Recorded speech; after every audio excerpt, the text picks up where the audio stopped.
you have a culture where allegedly highly educated people have to operate in a way where their every movement could be coded by somebody somewhere as a microaggression of some kind. It's not good. It's not good. And the fact that we university vice chancellors and provosts and deans have sort of supped at this cup in this kind of holy mission, become alleged anti-racist institutions by condemning whiteness and driving through what are highly illiberal, authoritarian, cultural corporate cultures is astonishing. It's absolutely astonishing.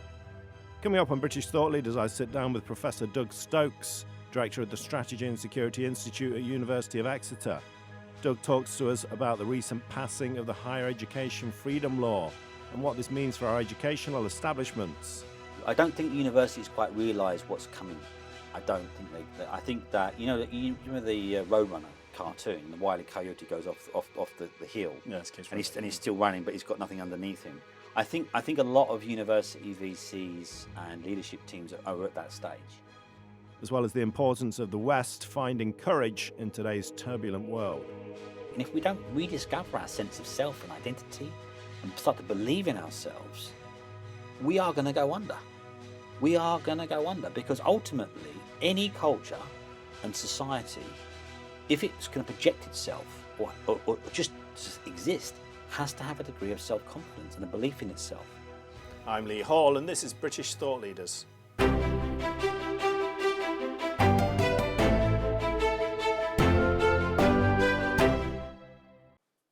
Professor Doug Stokes, thank you for joining us on British Thought Leaders. It's a pleasure to be here. Your new book, Against Decolonisation, Campus Culture and the Decline of the West, is due out in September. For those of us who aren't from the world of academia, could you tell us a bit about these campus culture wars? Well, the book really is about the rise of what I would say, and many others say now, is the kind of illiberal authoritarianism that we see on British campuses. And in particular, a kind of particular worldview around decolonising.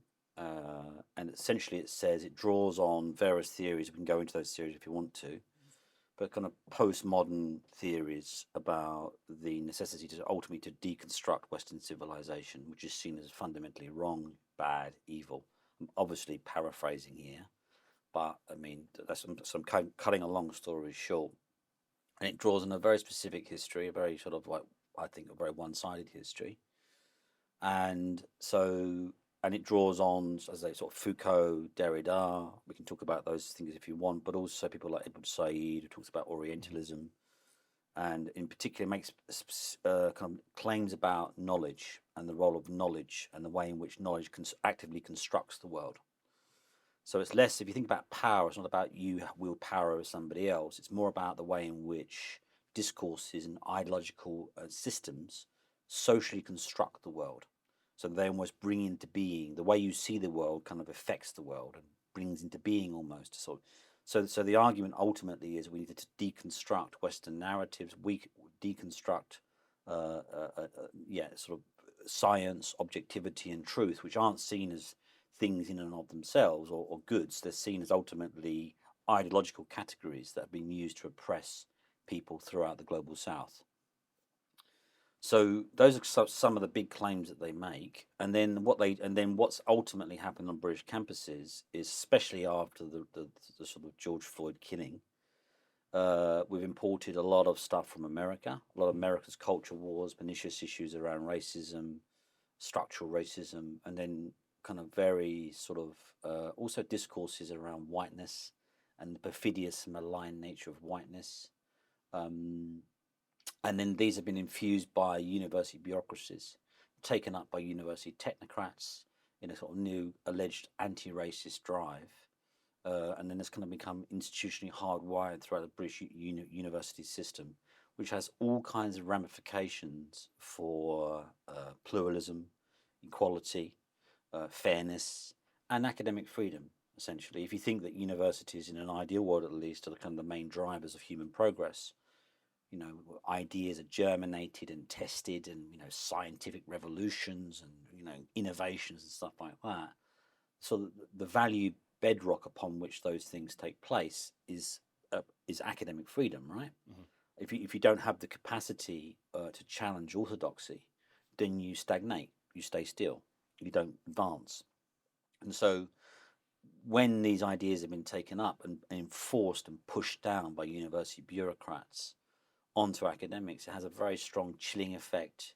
Yeah, it kind of really degrades academic campus life. It's robbing the students because they're not getting a good exposure to a wide range of theories. It patronizes students. And it has all kinds of like illiberal effects, in my opinion. So that's kind of the sort of snapshot, really. And how widespread is this problem? Well, it's massive. If you go to Google and you just run a search for EDI, for example, equality, diversity, inclusion, or the sort of the race, what's called the Race Equality Charter. Now, the Race Equality Charter is run by an organisation called Advance HE, which gets millions of pounds every year from the British taxpayer, and it runs what's called the Race Equality Charter. And this is like straight up, kind of like sort of intersectional ideology. And by intersectional ideology, when we talk about identity politics or wokery and all this kind of stuff, but these are essentially code words for a theoretical system called intersectionality. Right.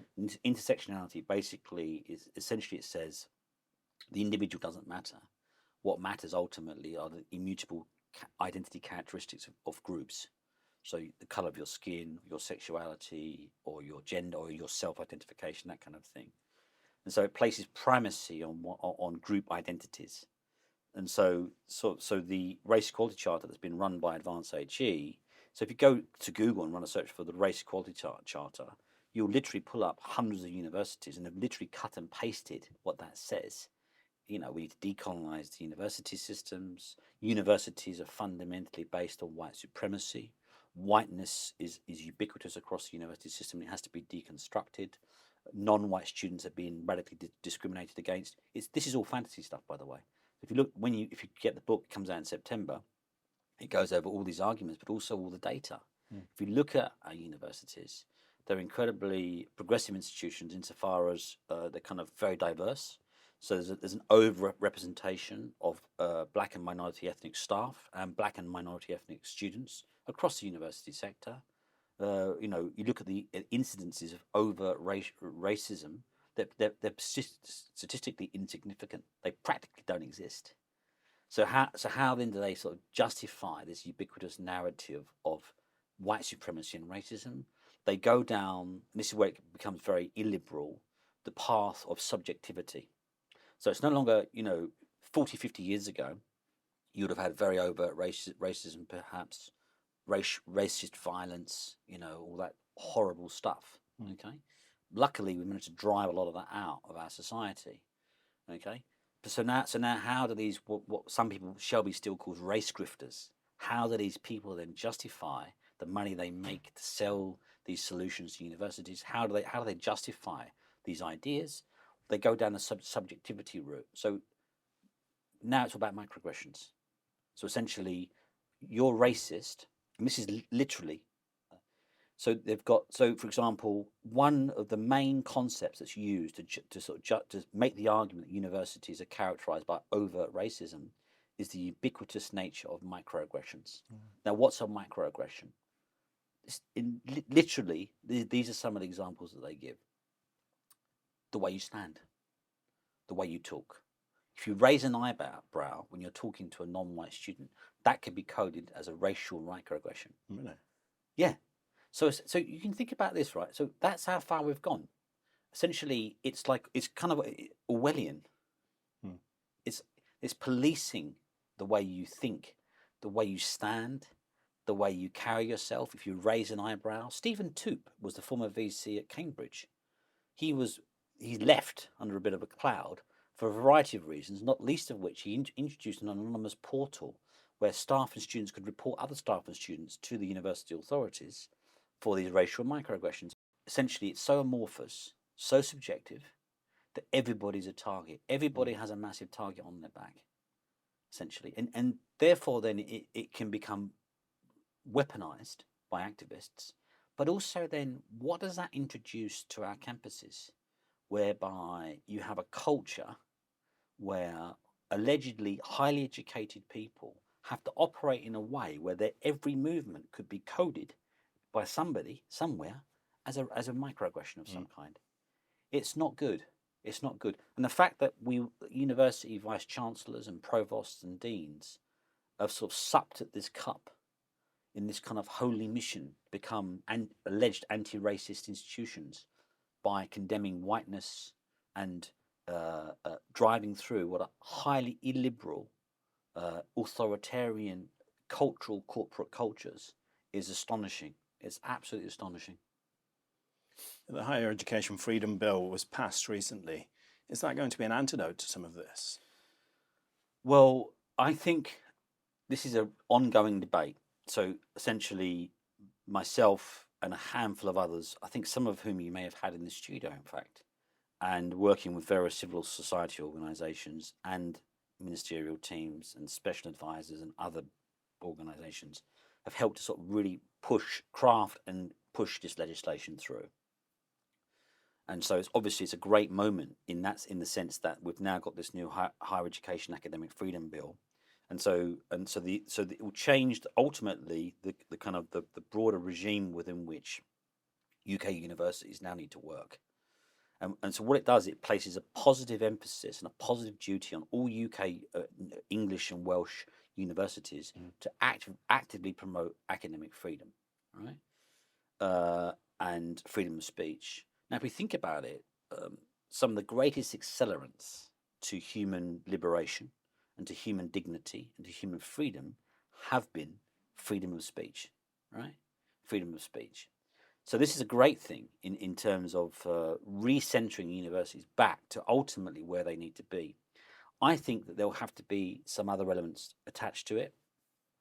So essentially now the new bill basically means universities have to actively promote academic freedom within their cultures, and essentially if an academic is cancelled or a student's society is cancelled or universities aren't sufficiently promoting academic freedom in their cultures, then there is the capacity for individuals to litigate against universities, and this will be backed up in the Office for Students, which is the big regulatory body of UK Welsh and English universities, with a new academic freedom director who will oversee this compliance regime. It's quite top heavy, but that's pretty much where we are ultimately.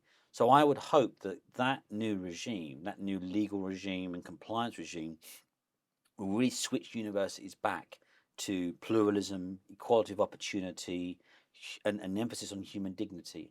I think there needs to be some more tweaking done now in terms of the kind of guidance that's issued by the new director.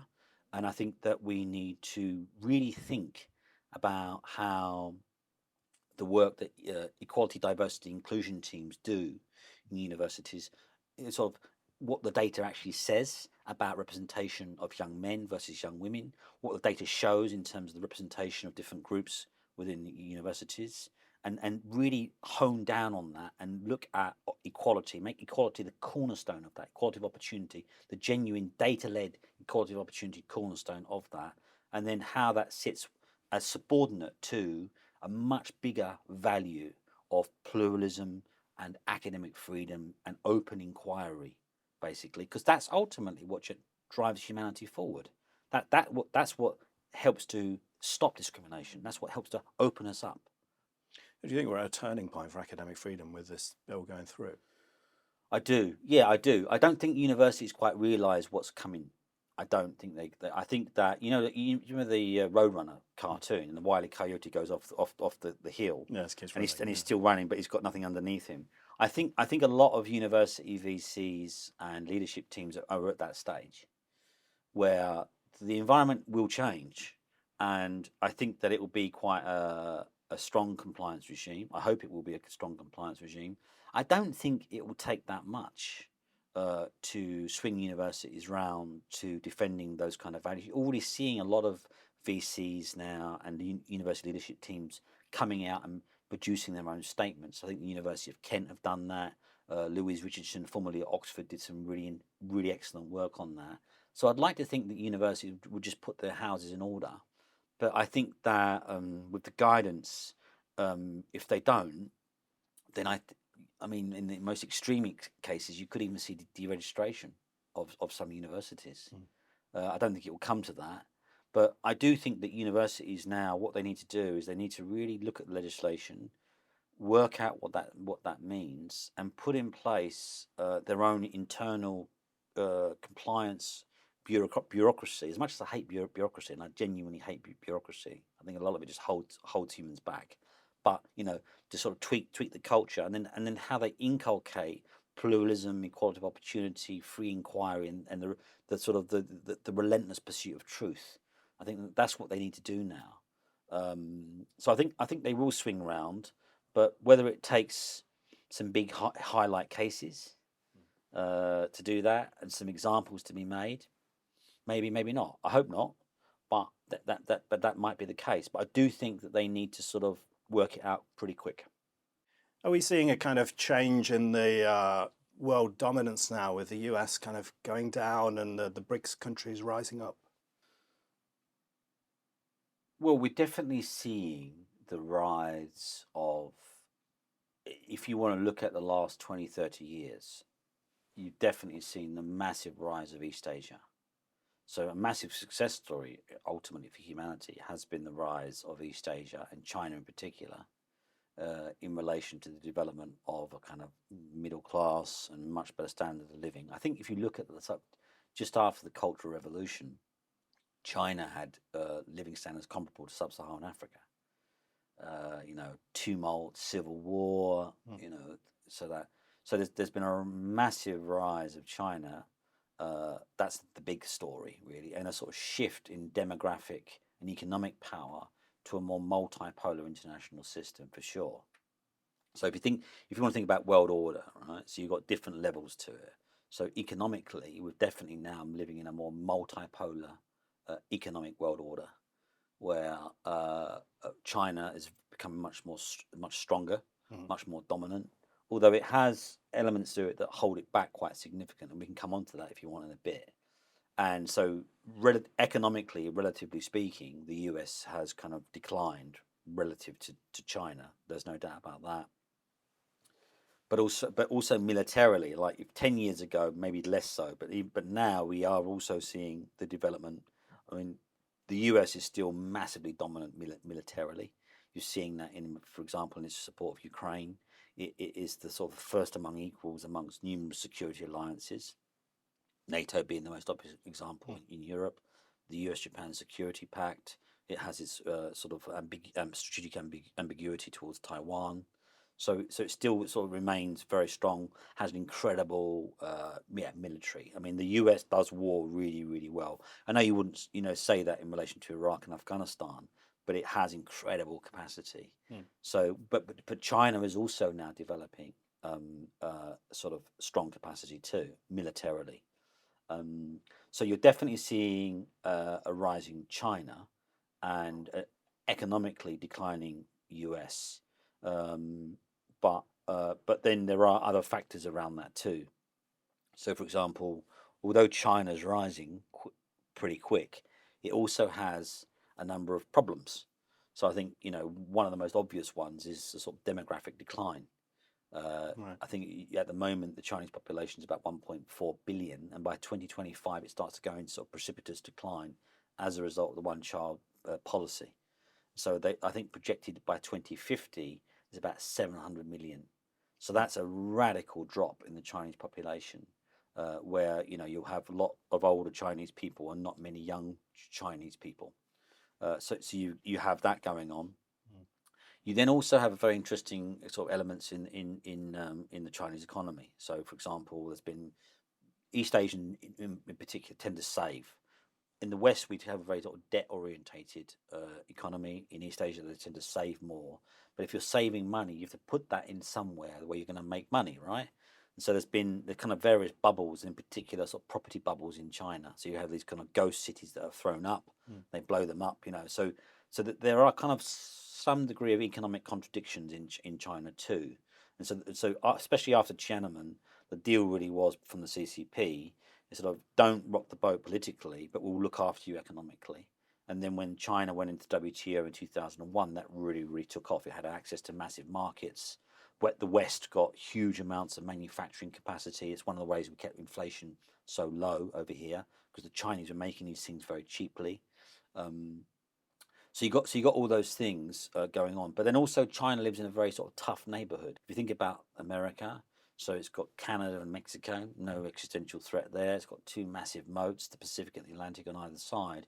Whereas China is a big country, and then it has lots of its goods go out and come in through the sea. So it has strategic issues around its sort of maritime security. Then it has massive land borders, Myanmar and India in particular, Russia even, right? So it has. If you think about geopolitics is really sort of the ways in which sort of where you're geographically located as a country affects your foreign policy, foreign security policy. So the US doesn't really face any existential threats, whereas China is in a much rougher neighborhood. I mean, even Vietnam has historically had, I think, about 7 wars in the last couple of hundred years with China. Japan. Yeah. So it is in a neighborhood, although it's very economically strong and it's rising rapidly and it's developing its military capacity, it is in a neighborhood where, as it does that, you've got powerful and rich states around it that are very worried about that and will potentially attempt to balance against China as it does that. So Japan, obviously, the Philippines, South Korea, Taiwan, obviously, Vietnam, India. And, at the moment, they've got a bit of a bromance going on with the Russians, but who knows where that might go. So we're seeing, if we look at the authoritarian powers, Russia, China, they've been courting a lot of the smaller countries for some time and getting the votes of the UN and other bodies like that. Do you think we're seeing the kind of age of the authoritarian world superpower developing, like right at the top of the tree? Well, kind of yes and no. I mean, on the one hand, you think about it, right? I mean, the one thing that we do have in the West, or at least we used to, less so now, but hopefully we can swing it back, is freedom. Freedom's a really important value, right? And so, although you do have the rise of China, and China will be is now a sort of peer competitor of the United States. If you look at China, it's an incredible country. I mean, incredible history. Its GDP historically, not only is it a very old country, millennia old, but its GDP historically has always been incredibly strong. But it was knocked off the perch by to some extent the British imperialism, the Opium Wars, and that kind of thing. And that is also part of the kind of Chinese nationalist drive. Is essentially Chinese nationalism sort of says we're ultimately just assuming our rightful place at the very top of the international system or the world order, essentially. So you've got that going on, but then as I say, and whilst you do have sort of marriages of convenience. So I did a piece in Unheard on this, I think about 6 weeks ago, where you're now seeing Russia and China have become very close, right? China's getting a lot of its energy from Russia, and China and Russia for a long time have spoken about sort of they want to see a post-US, post-American, post-unipolar world order. So China is very keen on that because it sees its status naturally as a great power, and it sees its current representation with international institutions and international architectures as not commensurate with what it feels it should be. And I guess there is, to some extent, there's some truth to that. So you're seeing now, this kind of push by China to sort of balance that. But then having said that, as I said, China is in a very rough neighborhood. It's got a lot of states around it that worry about its rise and will be balancing against China. The other thing also is China hasn't been blooded. Insofar as I'm talking about major wars, although it's got incredible technology, right, and it's developing all these cutting edge systems. The US as the first among equals and the sort of top military superpower, it's fought loads and loads of wars. So when you're like the Roman centurions back in the Roman Empire, they were constantly bloodied. They were constantly fighting wars, and when you have that taking place, a lot of like theory crafting goes out the window. You find out pretty quick what works, And when the rubber hits the road, you then begin to adapt your systems in terms of what works. So although China has kind of is developing these incredible, weapons and missiles and stuff like that, you know, it's not actually been blooded in a major conflict. So it's like Mike Tyson, I think, famously said, everybody's got a plan A until they get punched in the face. So you just don't quite know where that would swing. So you are seeing these alliances with Russia and China. My take on that is Russia has now been reduced to a vassal state of China, um, and I think it's convenient for Russia. It's very convenient for China, but also Russia doesn't have much choice right now. It's very isolated. It needs friends. It needs technology. It's been cut off from so much in the global economy, so it's in a very kind of weak position right now, terribly weak. But if the Ukraine crisis gets wrapped up, if there's a kind of post-Putin regime emerge in Russia, likely will still be quite nationalist. Will that regime, after the crisis is gone, still be as happy to be that in the pocket of the Chinese, especially if the Chinese start to nibble away at parts of Russia? You got the Belt and Road Initiative, but also they've got their eyes on sort of various parts of Russia. If you look at Russia, it's a massive landmass. The east of it is more Asiatic. There's a kind of historical ties, Mongolia, etc. So whether that would be a marriage of it's a marriage of convenience right now, but how long that would last in the resolution of Ukraine would remain to be seen. So what's China got? It's got North Korea. It's got a lot of money. You can give money to various states, African states. Here's 100 billion for you, and there's half a billion for your swimming pool and your gold plates and your mansions. Boom, done, right? But how once those regimes change, or once those leaders change, how stable will that necessarily be? Some armchair commentators say that the likes of Putin and Xi Jinping think the West is a bit weak at the moment because we're too worried about pronouns and all these kinds of things. Do you think that I think you're in a better position than most to answer this, that our wokeness is kind of affecting our geopolitical fortunes to some degree? I think what it's doing, right, is it's a lot of this stuff about wokery and counter wokery and identity.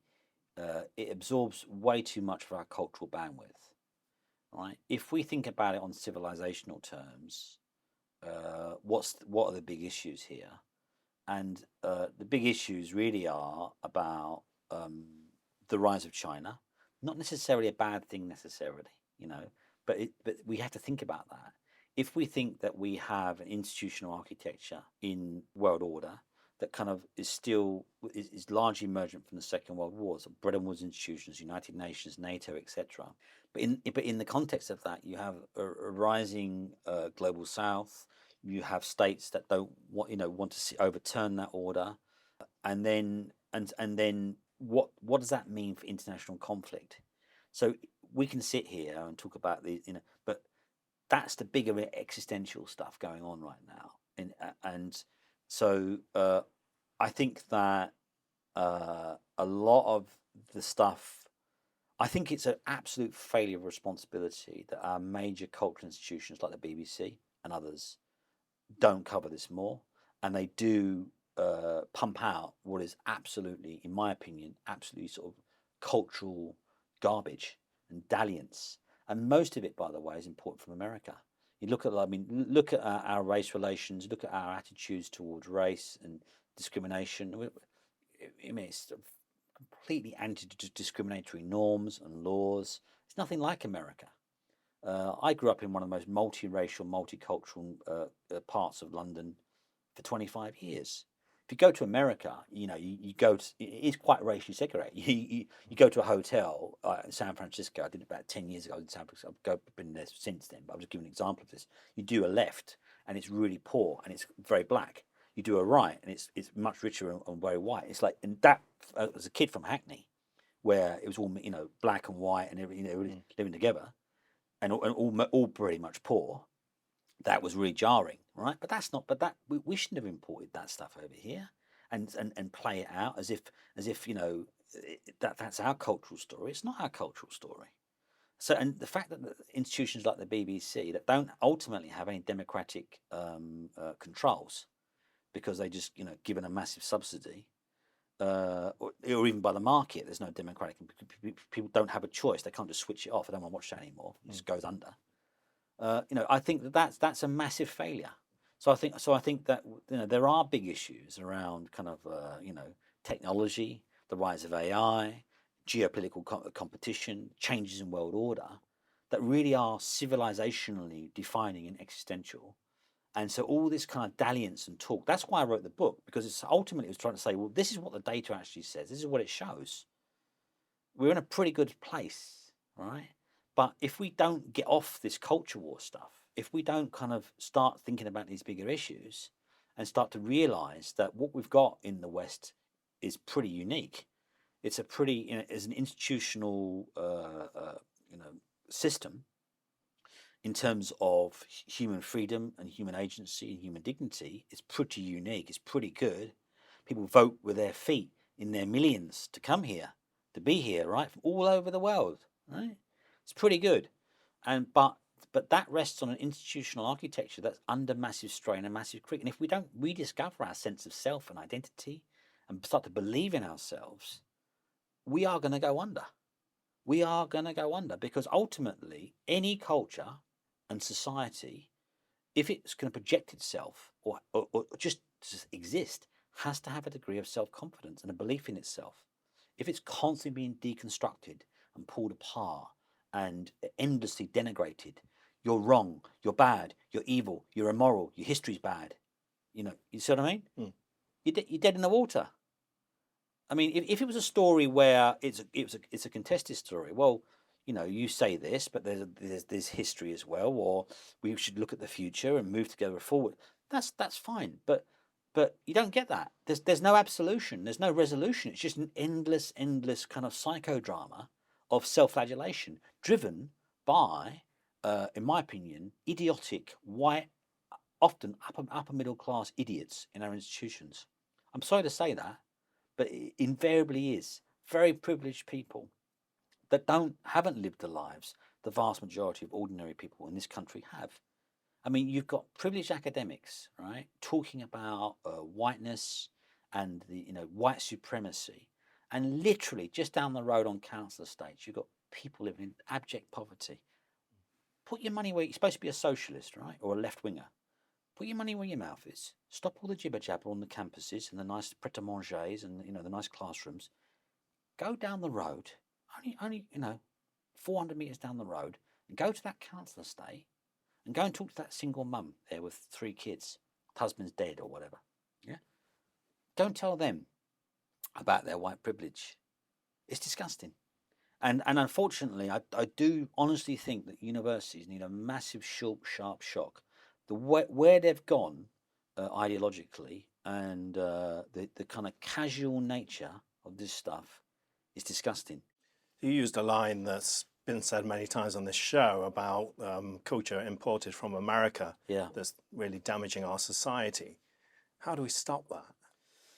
I've been thinking about this a lot, right? Because I'm very pro-American. I think America is an incredible country. I love America. Yeah, I mean, it's an incredible country. But I just think that, again, it goes back to the failure of our cultural institutions, right? You go back like 30, 40 years ago, you'd have a really diverse sets of programs, right? Even like to go back to like working class life, all kinds of programs, representative, people live up north and Scotland, wherever, right? You get a much more sort of diverse and really interesting stuff written. You don't get that now. You don't. It's all very much kind of very metropolitan, London centric, and on its own, that's But when that's all that's when that's all that there really is, right? And so I think that again, there's been a failure of our cultural institutions or even to interrogate, even if you just forget about the woke stuff or importing America's kind of cultural discourse into this country, just the ignorance around even European politics. What's going on in France? I mean, French politics is most probably much more relevant for us, especially in a post-Brexit dispensation, than American politics in some ways, right? Or what's going on in France? we don't, don't even have coverage of that. It's all it's this obsession with America, and then the kind of massive catastrophization that we've got in the British media, especially after Trump's victory in 2016. You had this massive catastrophization, and unfortunately, it is this kind of progressive hegemony, right? And at the heart of this progressive hegemony is that whenever you have a kind of expression of a rejection of liberal progressivism by majorities, the Brexit vote, for example, it's always seen as somehow indicative of fascism or Nazism. Always, right? And I just think that is so essentially this kind of alleged anti-fascism, or the political agency of ordinary people, when it's expressed in ways that goes against liberal progressivism, is characterized as fascistic, and therefore can be subject to all kinds of controls, not only castigated as scum and unreconstructed and all the rest of it, but then other kinds of controls too, from cancellation, etc. So I think that there needs to be a greater democratization of our cultural life, and you're seeing that with channels like this and other sort of like YouTube channels. I think there's a massive thirst for it too. So I think there's been a sort of dominance, in our cultural institutions, publishing houses, in the BBC and others, where there's been a very specific kind of hegemonic worldview. And I think that isn't particularly democratic or representative or diverse. It's very undiverse. Professor Doug Stokes, thank you for joining us on British Thought Leaders. Thank you very much.